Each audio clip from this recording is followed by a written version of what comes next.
worthy goals. There I was, trapped in a tiny office, staring at the clock. Time seemed to go at a glacial pace.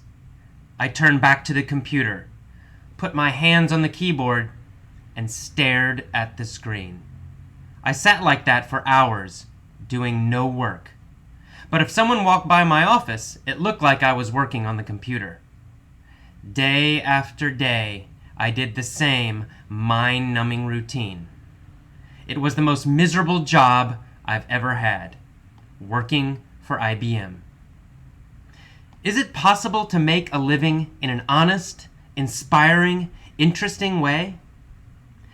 Is it possible to have freedom and autonomy in one's work life?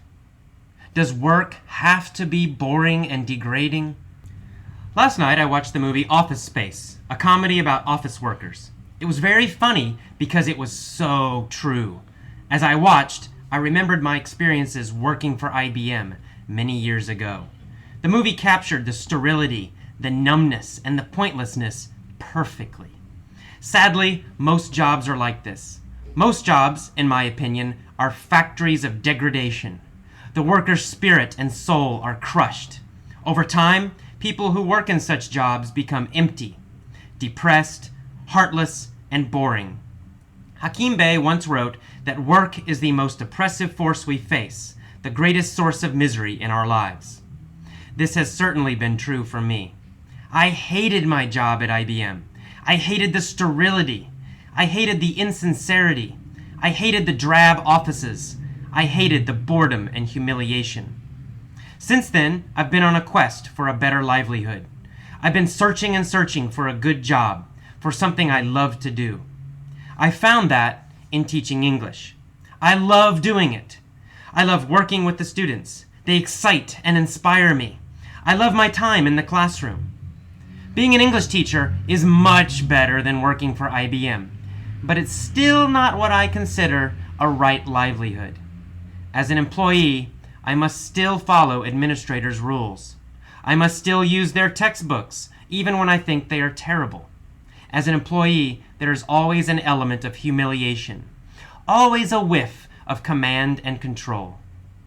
After many years of searching and thinking, I now believe that self-employment is the only way to have a right livelihood. You simply must be your own boss, or you will never be able to live according to your own principles. Truthfully, this is the major reason I launched Effortless English.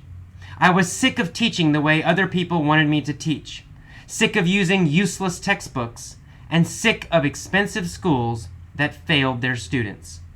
I suddenly realized that I had to take the risk and follow my heart. I had to have the freedom to do what I loved.